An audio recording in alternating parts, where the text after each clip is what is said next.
Well, tonight I'm putting together a Dulce de Leche Sorbet. I got the idea from eating at Ella Dining Room and Bar on Saturday night, and Kelly McCowan made a fabulous Valrhona chocolate sorbet that didn't have any fat in it. It was the powdered chocolate that was made into a sorbet, which really heightened the intensity of the chocolate flavor. So that gave me the idea to put together a Dulce de Leche sorbet. I thought if I could toast milk solids, then caramelize sugar, and then turn it into a simple syrup with those solids, and then freeze it in an ice cream maker, I'd have a nice sorbet that had the caramely flavor of Dulce de Leche, yet was fat-free. So what you're about to see is the whole process unedited, with the boil over, the flavor profile, everything. Not perfect on the first go, but maybe some good ideas here. We'll see how it turns out, and if anybody has any suggestions or anything else, please feel free. I'm going to post this regardless. So thanks. What I'm going to do this evening is prepare a Dulce de Leche sorbet.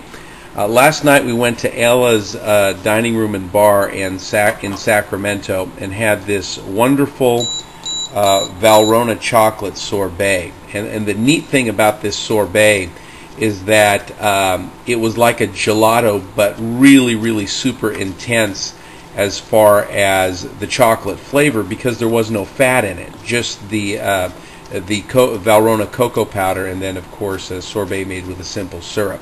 So that kind of inspired me to do a Dulce de Leche sorbet using non-fat dry milk powder, and I'm going to toast that and then do a caramelized simple syrup and then freeze it in a ice cream maker and see how this turns out. This is my first shot at it. I think it's a pretty good idea. But we'll see where it goes, and I'll post my findings regardless. Of course, water, sugar. I'm going to make a light, simple syrup. A pinch of salt, pinch of citric acid. The sugar is a vanilla sugar. I had vanilla beans packed in sugar for the last couple of months, and now I am toasting my non-fat dry milk solids. Now I've got a slight toast on the milk solids without scorching them. What I'm going to do is come over here to my induction burner, and we're going to add a little bit of water just to get the caramel started, and then we are going to add our sugar to that and get the caramel going. Now as the sugar syrup starts to boil, we're going to let that go down until it starts to caramelize. We're going to take the rest of our water here and add it to the non-fat dry milk solids that have been slightly toasted. Then as the sugar starts to caramelize, and I'm going to add just a pinch of salt to this and a pinch of citric acid to this, and we're going to dissolve these solids here. And then as the sugar caramelizes, I'm going to add the solids along with of course, dissolved in water back into that and bring it to a boil, and then we're going to cool it down, then freeze it in an ice cream maker. Okay, now all the water's evaporated, and of course the sugar has dissolved and now is caramelizing, breaking down into a much more complex aromatic carbohydrates here. Once it gets to a nice deep golden brown, then I'm going to add the milk solids that have been toasted and dissolved in water, along with the salt and the citric acid. And then, oh, that's right where I need it to be.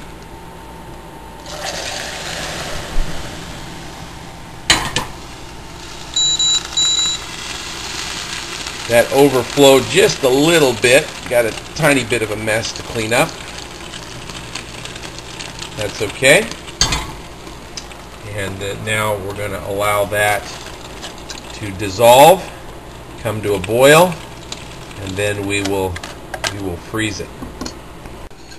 Now what I've noticed as I'm cooking this is that there are a lot of the milk solids and the brown bits that of course did not dissolve. So the decision that I've made at this point is to, once all this sugar dissolves into the mixture, I'm going to put it into my Vitamix over there and puree it to get it smooth, and then we'll freeze. Here we are in the Vitamix. As you see, some of those milk solids have risen to the top, others have fallen to the bottom. You have your simple syrup there with the sugar and the water, a little bit of glucose, a little bit of corn syrup in there. And now let's puree this and see how that turns out. Well, now it's all being emulsified together, and the resulting liquid should be smooth enough for the freezer. Here we have the puree. And we'll pour that into a container and let it cool in the fridge. Now it has a nice caramely aroma to it. Of course, no fat, just a caramelized sugar and the toasted non-fat dry milk solids. It's pretty nice. We'll see how that turns out. Well, I wish I had a Pack-O-Jet, but I don't. Just a home ice cream freezer right there. And here's the chilled Dulce de Leche mixture. So we're going to put that in and make the sorbet. Now it's in, let's go for a spin.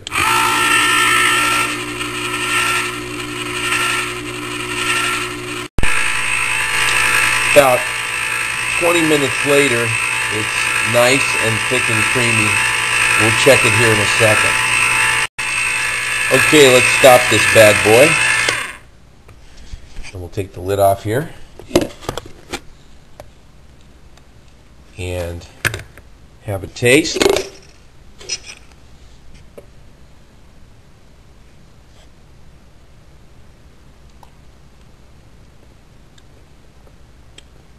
Man, it tastes like Dulce de Leche.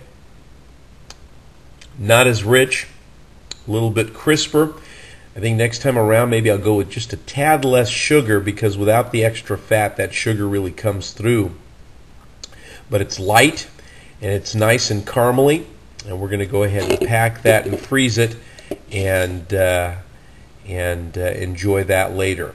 Well, first time around, what would I do different? I don't know. Maybe toast the milk powder a little bit more. And maybe use just a little bit less sugar. I don't know if I'd kick up the acid anymore. That's pretty darn good. Anyhow, like to thank the inspiration for this again to Kelly McCowan at Ella with the Valrhona sorbet. And this is a Dulce de Leche sorbet. Enjoy.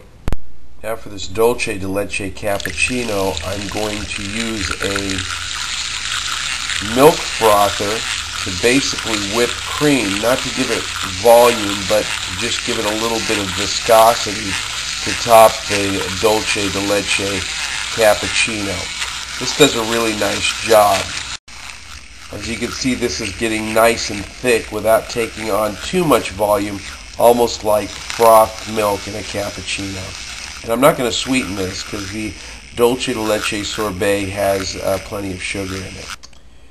Now for the Dulce de Leche sorbet, I thought, well, it's got a bit of sweetness, but I need a bitter aspect to it. And what better than to take coffee and basically turn it into a gel. So what I did is I did a double shot of espresso and some dark roast coffee, and then I boiled it with a little agar and locust bean gum. Now I'm going to dice this up into a small brunoise to put over the Dulce de Leche sorbet. I keep the DLC sorbet, Dulce de Leche sorbet. Put it in an Ely cup, top it with the espresso, and then the whipped cream, and then a little grated nutmeg and cinnamon.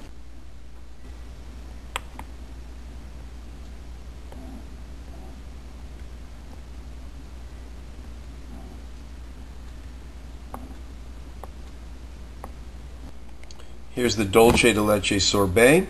We're going to put that into the cup and kind of tamp it down. Then we're going to follow that with the little cubed pieces of the gelled espresso. Then we're going to top it with the whipped cream. Kind of smooth that out there, so it looks a little bit like a cappuccino. Then you dig into it all the way to the bottom and you pick up your coffee, your sorbet, your whipped cream. You get those different layers of richness and bitterness, and then the sweetness with the caramelized milk solids. And I would say that that is worthy of an Ely espresso in dessert form. Bon appetit. Let's try that now.